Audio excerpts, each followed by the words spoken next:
tem dois temas, strings e arrays. Ora bem, a classe string contém muitos métodos e um dos métodos que contém, que é importante não esquecer, é o método equal. Bom dia.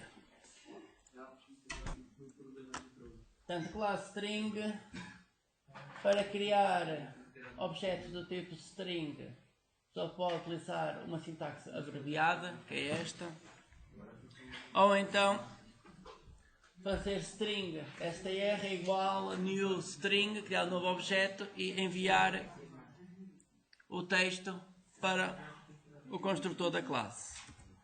Vamos aqui ver file new project gp6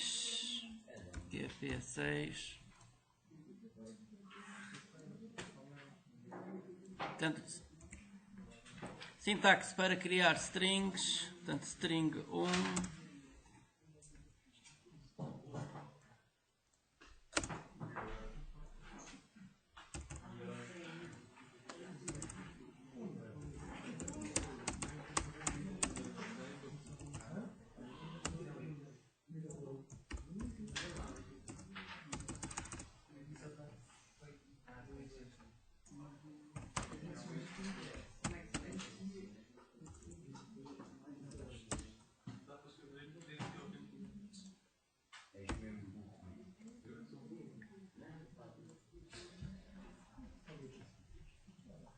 bem, o código PHP que não está aqui a funcionar. Int x igual a 10, ponto e vírgula, agora está. String s1 igual aspas hello. Portanto, uma forma de criar uma string é esta, de forma abreviada. S2 é igual a new string a parênteses aspas hello. S1 S2, portanto tem para já as duas o mesmo conteúdo.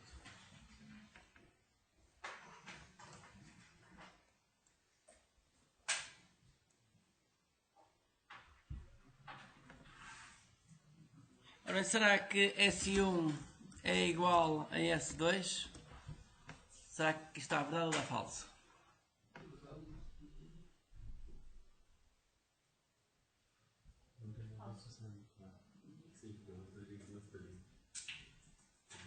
Portanto, não, é assim, isto é equivalente a isto. Portanto, tanto uma sintaxe como a outra é equivalente. Portanto, o S2 não é uma string dentro de uma string, é só uma string. Portanto, se a pessoa olhar aqui o objeto, vamos olhar para o S1 e olhar para o S2. O primeiro objeto é isto. Portanto, tem aqui. Portanto, o comprimento é 5 e temos aqui o texto. Close. String S1. String S2. Portanto, o objeto é igual. Portanto, isso são dois objetos iguaizinhos. Portanto, os dois objetos são iguais. Portanto, isto é o S2, o comprimento é 5 e a informação que está interna também é a mesma. Portanto, tanto um como o outro, os dois objetos são iguais. Portanto, temos aqui ambos os objetos e eles são todos iguais, tanto o S1 como o S2. Faltou aqui uma janela que é esta. Esta janela e esta janela. Close. Assim, aparentemente isto vai ter tudo aqui a mesma janela. Vamos ver se isto é igual. Portanto, é falso. Portanto, S1 é diferente de S2. Portanto, S1 diferente de S2, isto dá true.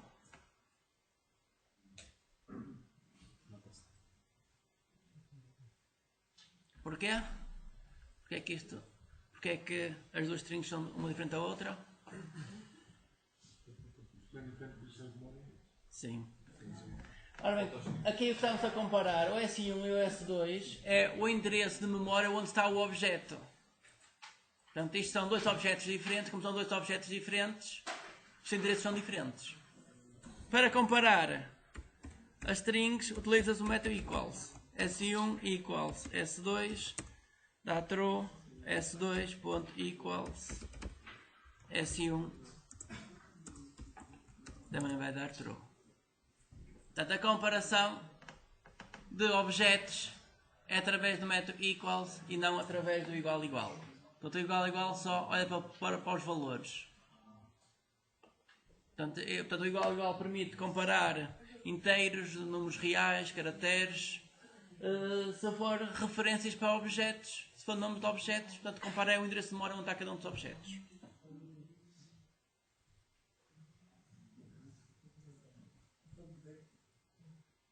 Ora bem, métodos existentes na classe string.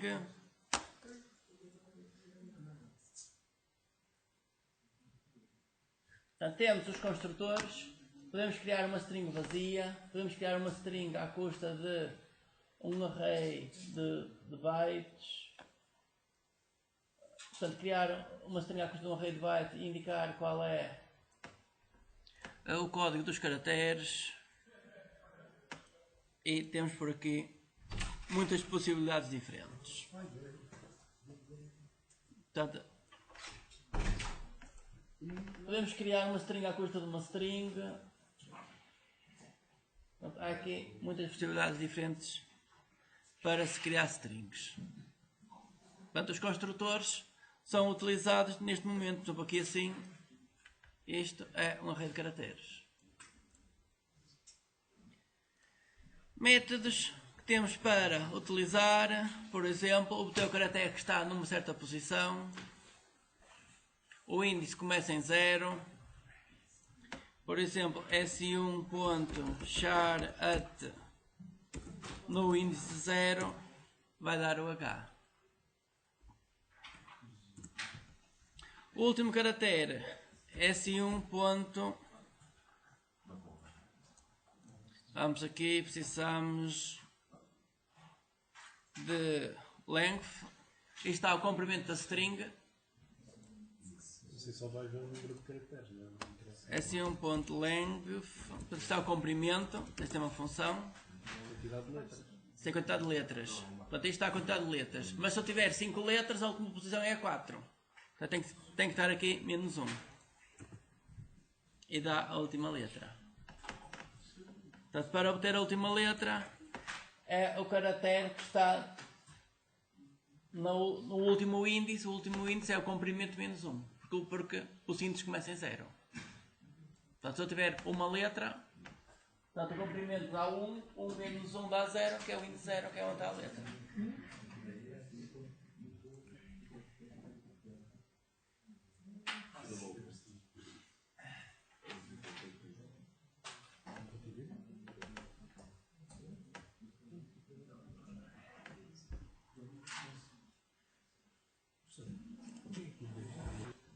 Portanto, se eu tiver aqui a palavra hello,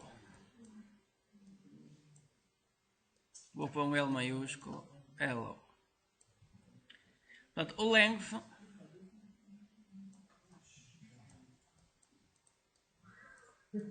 é igual, portanto, o comprimento é o número de letras que temos. Temos 1, 2, 3, 4, 5. Temos 5 letras. Portanto, o length é igual ao 5.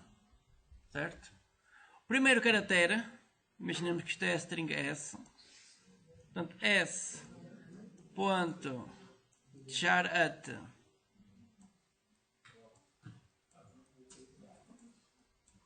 char@, posição 0. Na posição 0 se vai dar o H. Se eu quero obter o último caractere, é o comprimento, que é este 5 menos 1. Menos 1, que é a posição 4. Portanto, o último caractere está na posição 4, que é o comprimento menos 1. Menos 1 porque isto começa em 0. Portanto, se isto começasse em 1, o último caractere estava aqui na posição 5. Se começasse em 1. Mas como começa em 0, é necessário ter menos 1. Portanto, daí que para se obter a última posição, a última letra é o comprimento menos 1. Depois eu a seguir posso ir aí. Ok, isto está. Vamos continuar. O que é que temos por aqui assim? Então temos comprimento. Portanto, o caractere está numa certa posição. Metes que devolve a mesma coisa, mas em Unicode. Bem, o que é o Unicode? Unicode é o ASCII, mas adaptado já para Sim. Portanto, a tabela ASCII foi a tabela inicial dos computadores. Portanto, tinham 127 caracteres. Portanto, tinha os caracteres sem os acentos. Portanto, que era só para o sistema inglês, para a língua inglesa. Depois, estenderam essa tabela para ter os caracteres dos outros países, ou português, ou francês, mas tinha só um dos países. Quando a pessoa instalava o Windows, tinha que dizer qual era o país onde estava. Então ele instalava a tabela de acordo com o país. Só que isto tinha um problema, que é se eu escrevesse um texto em português, portanto, o texto não podia ter um bocado em francês. Só tinha uma das tabelas. Os outros países todos começaram a criar as suas tabelas, portanto, os chineses criaram várias tabelas, os japoneses criaram outras tabelas, e então que foi necessário unificar isso tudo. Portanto, criar uma tabela com tudo. Portanto, que é esta a tabela Unicode. Portanto, se o texto tiver, por exemplo, um bocado em português e outro bocado em chinês, portanto, é necessário utilizar strings no formato Unicode. Portanto, o ASCII normal faz com que cada letra seja só um byte, o Unicode portanto, já é diferente. Já necessário pelo menos 2 bytes, mas depois isso vai depender da implementação. Ora bem, compare to permite verificar se um texto é maior ou menor que outro, portanto, isto pela ordem alfabética. Vamos aqui experimentar, por exemplo.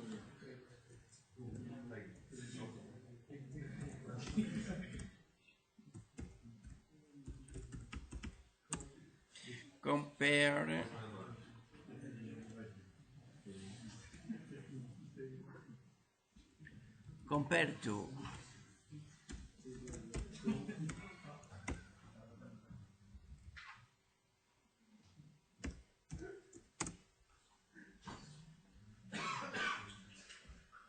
bem, isto deu 7.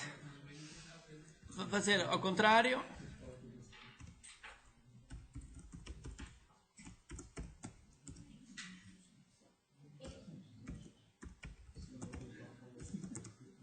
Isto deu menos 7.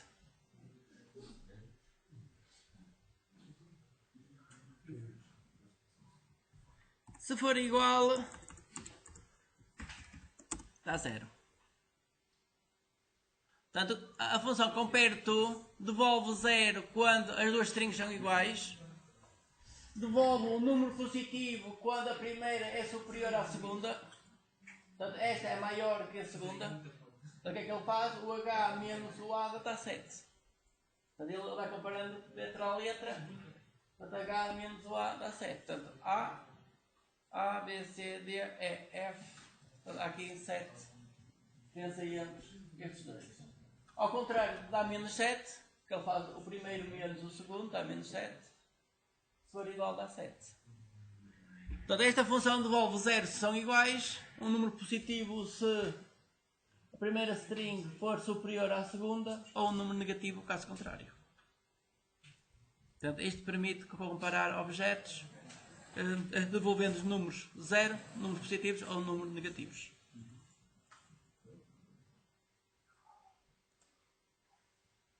Compare to juntar uma string a outra. Vamos aqui juntar uma string a outra.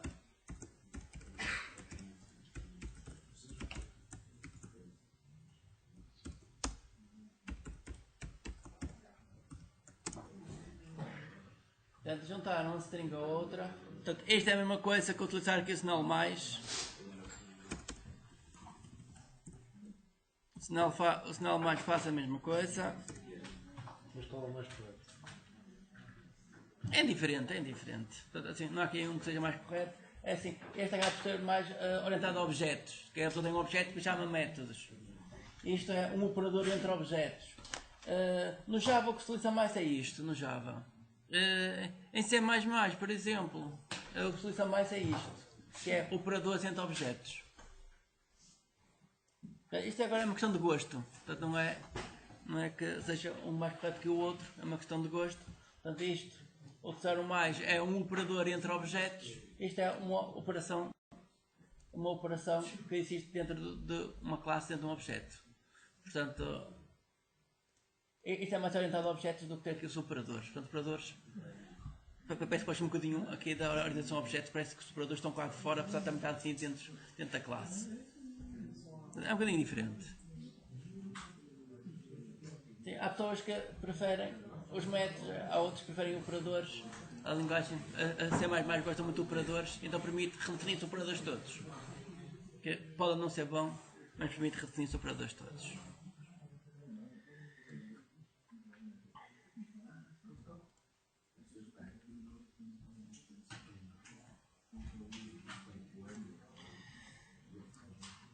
Ora bem, verificar se agora temos por aqui muitas outras funções.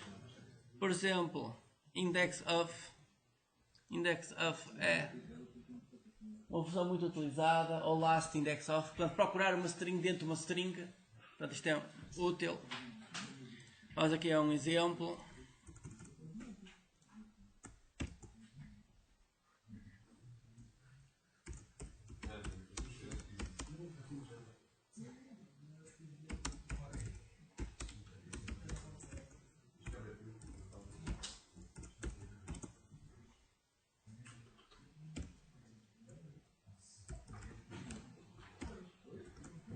Portanto, eu quero saber qual é a posição onde está aqui a palavra good. Está na posição 11.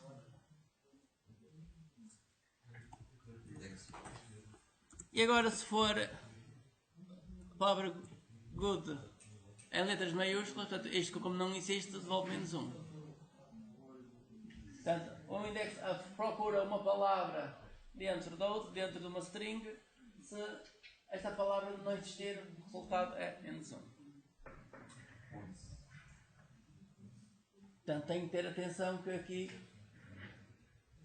a palavra tem que estar com as letras iguaizinhas, maiúsculas ou minúsculas. Faz diferença. Sim. Porquê? Ora bem, o T está na posição 0. 0, 1, 2, 3, 4, 5, 6, 7, 8, 9, 10, 11. Isto está na posição 11. Portanto, este good está na posição 11. Portanto, isto é, procura esta palavra dentro desta e diz qual é a posição onde encontra. Se não encontrar, devolve menos 1.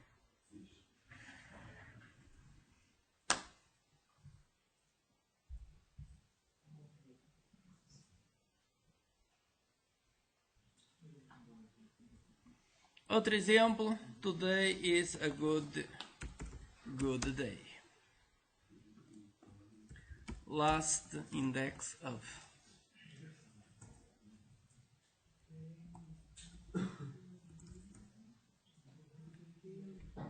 Today is a good day.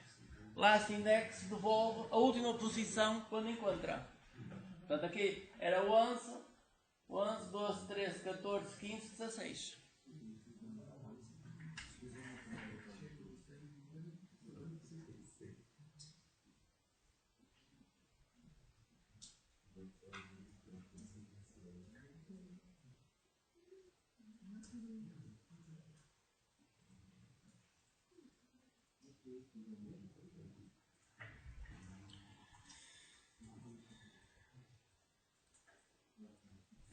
Ora bem, agora como é que eu encontro esta última palavra good utilizando o index of? Portanto, sem utilizar a função last index of. Como é que eu encontro ali a palavra good?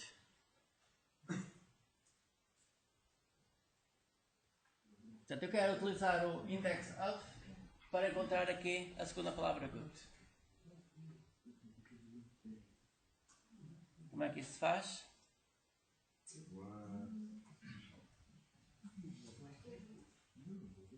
Já tenho que procurar isto duas vezes. Portanto, isto. Sim. Portanto, vamos andar um bocadinho para trás. Portanto, isto devolve a primeira posição. E a pessoa pode aqui agora indicar que quer procurar a partir da posição 11. 11 mais 1, que é 11 onde existia, a partir da posição seguinte. Ele diz que não encontra. Sim, aqui não encontra, aqui nisto. Aqui já encontra, vírgula, a partir da posição 12. Ora, não quero o last index, quero só o index. Index. Portanto, procurar a palavra good a partir da posição 12. Portanto, isto é a posição onde ele vai procurar, a partir da posição onde ele vai procurar. Portanto, se isto fosse aqui dentro de um ciclo, eu podia procurar as palavras todas good que existiam dentro de uma string. Portanto, a pessoa pode dar aqui um segundo parâmetro, que é o ponto inicial onde ele começa a procurar. Portanto, aqui ele vai procurar a partir da posição 12. Portanto, isto também é interessante, é muito utilizado. A pessoa tem uma string, quer procurar as palavras todas, então o que faz é utilizar aqui o segundo parâmetro, que é a posição a partir do qual ele vai procurar a palavra. Portanto, este valor terá que ser o anterior mais 1, que é ele procurar a partir da posição seguinte.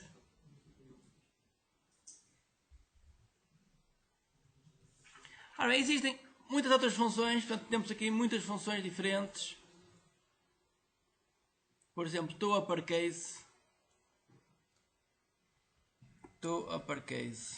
ou to lowercase, to uppercase. Portanto, colocar tudo em letras maiúsculas, to lowercase, colocar tudo em letras minúsculas. Portanto, isto são também funções muito utilizadas. Colocar tudo em letras maiúsculas, colocar tudo em letras minúsculas.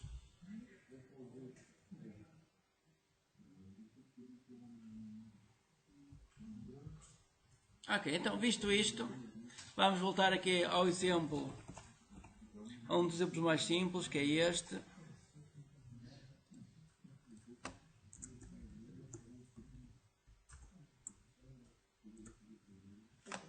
Ora, portanto, eu quero procurar a palavra good nesta string.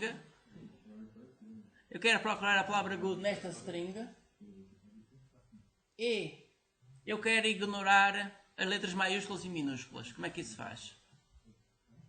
Portanto, eu quero procurar a palavra good dentro desta string. A palavra aqui pode estar em letras maiúsculas ou minúsculas, é indiferente. O que eu escrevo aqui também pode estar em letras maiúsculas ou minúsculas, também é indiferente. Portanto, como é que isso se faz? A solução é, a pessoa faz a conversão de tudo para maiúsculo ou para minúsculo e faz a comparação. Então vamos lá ver. Então, a pessoa pega nisto e faz to, por exemplo, uppercase. Portanto, isto está tudo letras maiúsculas. Portanto, eu coloco isto tudo em letras maiúsculas. Portanto, isto está a string tudo em letras maiúsculas. Depois chama um método indexOf. Portanto, este método é chamado já com este resultado. E aqui assim good.toUppercase. Portanto, eu faço a conversão de tudo para letras maiúsculas e depois comparo isto em letras maiúsculas. Portanto, agora é indiferente se as palavras estão em letras maiúsculas ou letras minúsculas.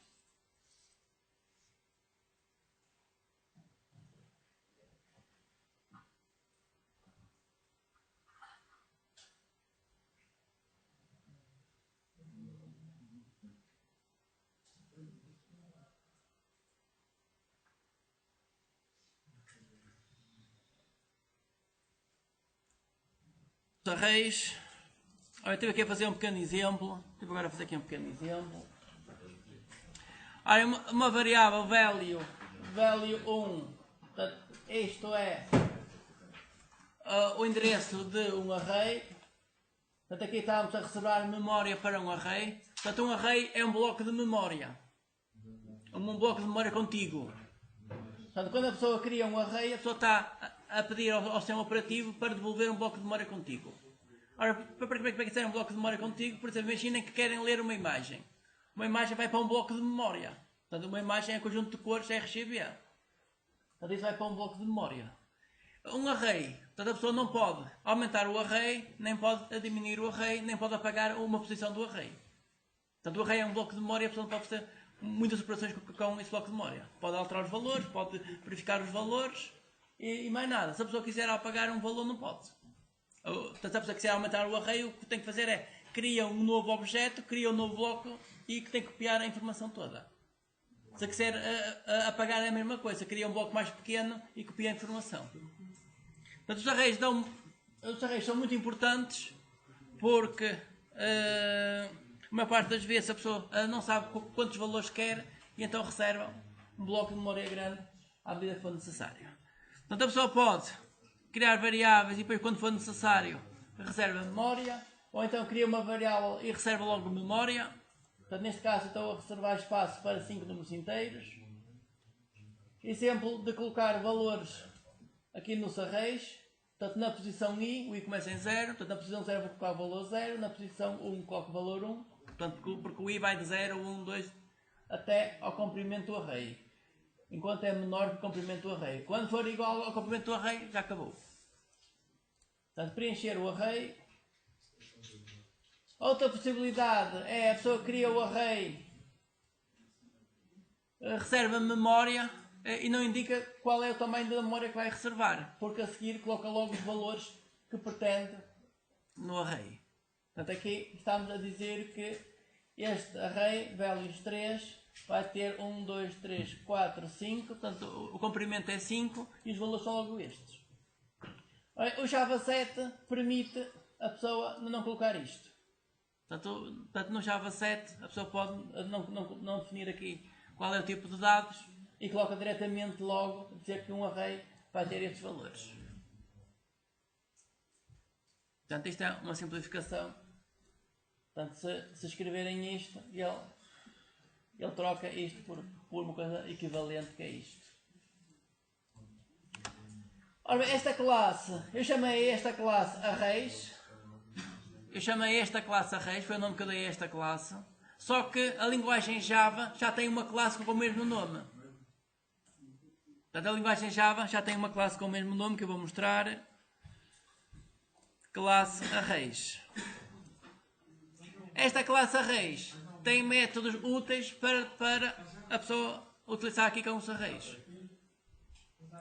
Estes métodos são métodos estáticos. Quer dizer que estes métodos são invocados com o nome da classe. Então, se eu quiser chamar um destes métodos, por exemplo, vou aqui mostrar um dos métodos. Por exemplo, um método muito utilizado que é este. Fazer a conversão de um array para uma string. Portanto, eu para chamar este método eu faço arrays.toString e indico qual é o array que quero fazer a conversão. Que é isto que eu estou a fazer aqui neste exemplo. Eu envio este array value 4, envio este array, o método toString pega neste array e devolve uma string com a informação do array, e então é isso que eu vou escrever no ecrã. Portanto, o resultado disto é... Portanto, o resultado vai dar isto, 1, 2, 3, 4, que é aquele array. Portanto, isto é o resultado aqui deste método. Ora bem, aqui... Portanto, há que ter atenção o seguinte, que é, se eu apagar esta parte aqui, se eu fizer só isto vai dar erro, a dizer que a classe array não tem um método toString. Porquê? Porque a classe array é esta classe chama-se arrays. Portanto, como esta classe chama-se arrays, portanto, na verdade temos duas classes com o mesmo nome. Temos esta classe que eu criei aqui e temos uma classe na linguagem Java. Portanto, aqui o que é necessário fazer é dar o nome completo da classe. Portanto, aqui estou a dizer que estou a chamar este método toString que existe nesta classe e dou o nome completo. E assim isto já funciona. Portanto, eu estou a chamar este método que existe nesta classe. Portanto, isto é a classe de Java. Java.util.arrays e assim estou a utilizar o método toString que existe nesta classe e não na própria classe. Portanto, há que ter atenção que esta é uma coisa que acontece muitas vezes, que é a pessoa cria classes com nomes de classes que já existem. Portanto, e nesse caso a pessoa tem que dar o nome completo da classe. Que é para saber qual das classes está a utilizar. Dúvidas?